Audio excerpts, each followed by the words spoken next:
Assalamualaikum warahmatullahi wabarakatuh. Kami akan menjelaskan sedikit tentang konseling psikologi individual. Yuk kita simak.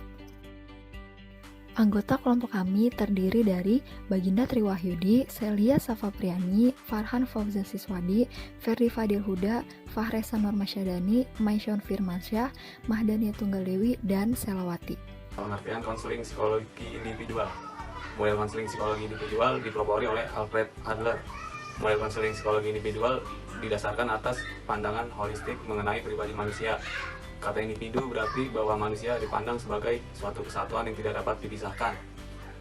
Adler berpendapat bahwa manusia mempunyai kebutuhan yang kuat untuk merasa bersatu dengan orang lain. Manusia memiliki kebutuhan yang kuat untuk menempati dan menemukan tempat yang berarti dalam masyarakat. Manusia itu tidak hanya membutuhkan orang lain, manusia juga mempunyai perasaan untuk diterima oleh orang lain. Menurut Adler, masalah dalam kehidupan adalah yang menyangkut dengan sosial. Bagi Freud, komponen yang paling esensi dari kehidupan manusia adalah kemampuan untuk bercinta dan bekerja. Bagi Adler, fungsi sehat tidak hanya cinta dan bekerja, tetapi perhatiannya lebih diarahkan bagi kesejahteraan bersama. Perkembangan kepribadian. Pada periode umur 4-5 tahun merupakan saat yang menjadi dasar yang sangat menentukan perkembangan kepribadian seseorang. Adler meyakini bahwa setiap orang dilahirkan dengan dilengkapi feeling of inferiority atau rasa rendah diri. Namun, di balik itu ada dorongan untuk menjadi superiority, yaitu rasa diri lebih. Selanjutnya, Adler mengemukakan bahwa rasa rendah diri yang secara khas dikaitkan dengan pengakuan masa kanak-kanak, ketergantungan pada orang dewasa, dan kepada alam semesta. Perkembangan kepribadian salah sesuai. Pada dasarnya, keabnormalan atau salah sesuai kepribadian seseorang disebabkan oleh inferiority feeling. Inferiority feeling yang tidak ditanggulangi dengan baik atau sekedar dibesar-besarkan serta berlangsung secara tidak wajar akan dapat menimbulkan bibit-bibit ketidaknormalan. Apalagi dibarengi dengan yang pertama, kecacatan fisik maupun mental. Yang kedua, perlakuan orang tua yang tidak wajar. Dan yang ketiga, apabila anak diterlantarkan. Faktor utama penyebab ketidakmampuan menyesuaikan diri adalah minat sosial yang tidak berkembang.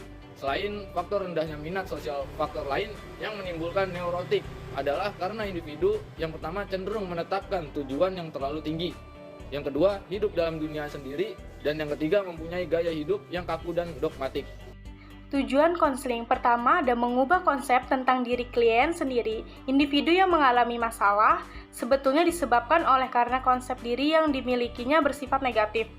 Dalam arti, dia sering melihat dirinya tidak sesuai dengan keadaan yang sebenarnya. Kedua, ada melalui perubahan konsep diri sendiri dikarenakan akan dapat berubah pula fisiknya. Ketiga, ada diri perubahan fisiknya diharapkan akan berubah pola gaya hidupnya dan akhir dapat diubah tingkah lakunya.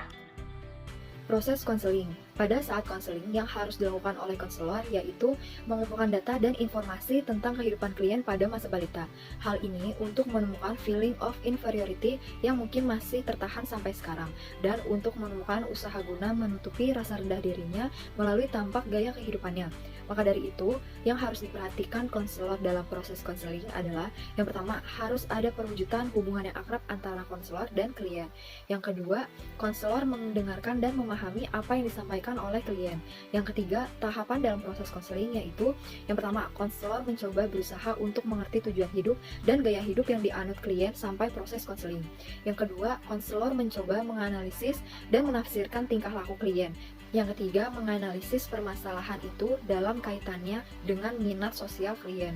Teknik yang digunakan konselor adalah satu, teknik komparatif. Dalam teknik ini, konselor melakukan perbandingan dirinya dengan konselor lain. Dengan empati, konselor mencoba membayangkan gaya hidup dan masalah klien yang ada di dalam dirinya. Atas dasar itu, konselor kemudian membantu klien untuk memperbaiki gaya hidup dan memecahkan masalah klien.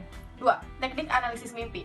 Menurut Adler, mimpi merupakan refleksi gambaran tujuan hidup klien. Dengan menganalisis mimpi yang dialami klien, maka konselor dapat memperkirakan tujuan hidup dari klien.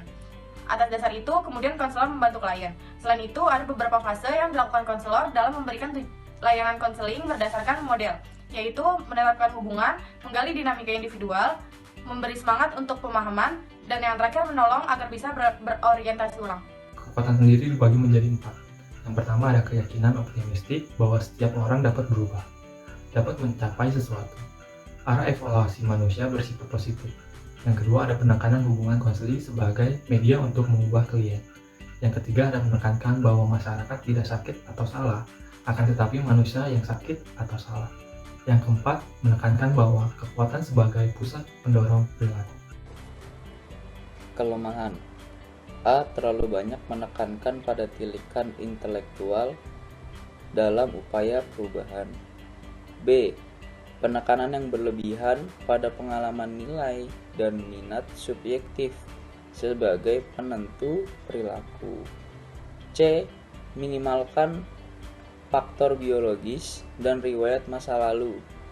Lalu D. Kelemahannya yaitu terlalu banyak menekankan tanggung jawab pada keterampilan diagnostik konselor. Jadi itu adalah kelemahannya.